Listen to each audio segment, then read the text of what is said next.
Kali ini kita akan bahas sebuah kisah nyata yang wow, luar biasa. Kita akan bedah langsung dari sumbernya lewat slide-slide yang udah disiapkan ini. Pernah kepikiran nggak gimana sih caranya menghentikan bullying bahkan sebelum kejadian?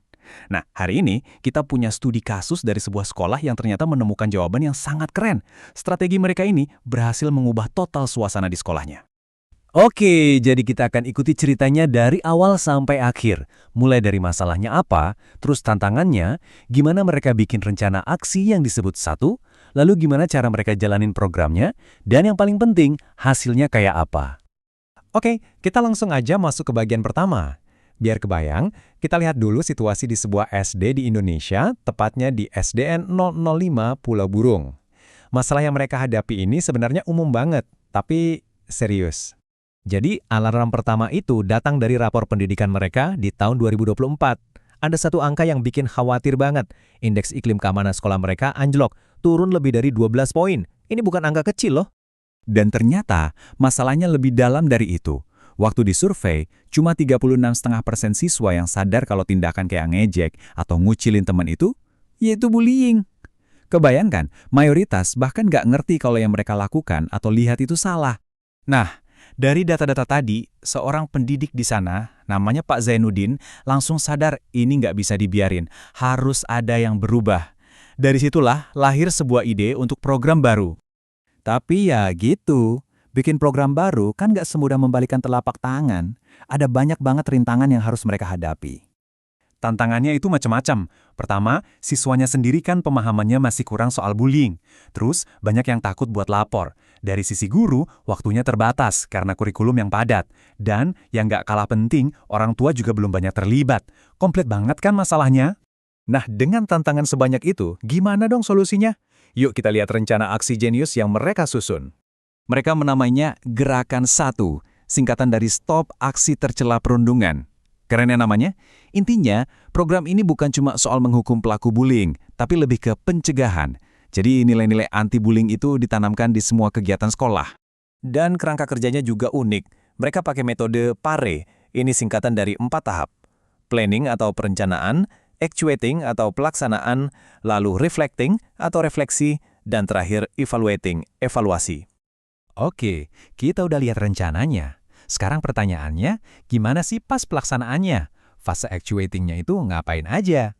Wah, ini dia nih bagian aksinya. Mereka bener-bener keroyokan. Pertama, ada survei dulu buat tahu pemahaman awal siswa. Terus, mereka puterin video-video inspiratif, ada diskusi. Bahkan ada deklarasi bareng satu sekolah buat anti-bullying. Gak simak itu, tema ini disisipin di semua pelajaran. Tapi yang paling keren, pembentukan agen 1. Jadi mereka milih siswa buat jadi agen perubahan yang ngajak teman-temannya. Oke, rencananya udah, pelaksanaannya juga udah. Sekarang bagian yang paling kita tunggu-tunggu. Hasilnya gimana?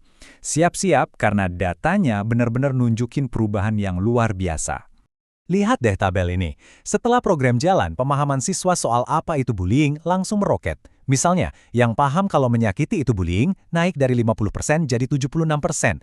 Rata-rata pemahaman mereka itu lompat jauh, dari cuma 36,5% jadi 65%. Kelihatan banget kan bedanya? Nah, ini nih yang menurut saya paling penting. Coba lihat, siswa yang paham kalau diam saja saat ada bullying itu artinya mendukung, angkanya naik dari cuma 20% jadi 50%. Ini artinya mentalitas penonton pasif itu berhasil diubah. Dan ini puncaknya, skor keamanan sekolah ini ngukur langsung pengalaman siswa soal bullying ya. Sebelumnya cuma 55,45%. Setelah program ini berjalan, angkanya jadi 100%. 100%! Artinya nggak ada lagi kasus perundungan yang dilaporkan. Luar biasa. Angka-angka ini kan bukan sekedar statistik ya, di baliknya ada perubahan nyata di kehidupan sehari-hari para siswa, dan perubahan ini dirasakan oleh semua pihak, guru, orang tua, sampai kepala sekolahnya. Kepala sekolahnya sendiri bilang kalau program ini inovatif banget, dan yang paling penting, kolaboratif. Hebatnya lagi, Pak Zainuddin ini berhasil membangun kerjasama antara guru, siswa, dan orang tua, padahal sumber dayanya terbatas. Rekan gurunya juga ngasih testimoni. Katanya, Gerakan 1 ini bukan sekedar program tempelan. Ini benar-benar jadi bagian dari pendidikan karakter. Hasilnya, siswa jadi lebih berani bersikap dan punya kepedulian sosial yang tinggi. Dan ternyata efeknya nggak berhenti di gerbang sekolah, sampai ke rumah juga loh. Orang tua cerita kalau mereka lihat langsing perubahan perilaku anak-anaknya. Misalnya, jadi sering saling ngingetin buat ngomong yang sopan. Jadi, kalau kita simpulkan, perubahannya itu total. Dari yang tadinya bullying dianggap biasa dan banyak yang takut lapor, sekarang jadi lingkungan di mana semua orang tahu bullying itu salah, dan siswa berani bertindak. Dari yang tadinya nggak aman, sekarang nol kasus perundungan. Kisah ini jadi bukti nyata kalau pendekatannya tepat, terstruktur, terintegrasi, dan kolaboratif, bullying itu bukan cuma bisa dikurangi, tapi bisa dihilangkan sampai tuntas. Nah, ini yang bikin kita jadi mikir ya.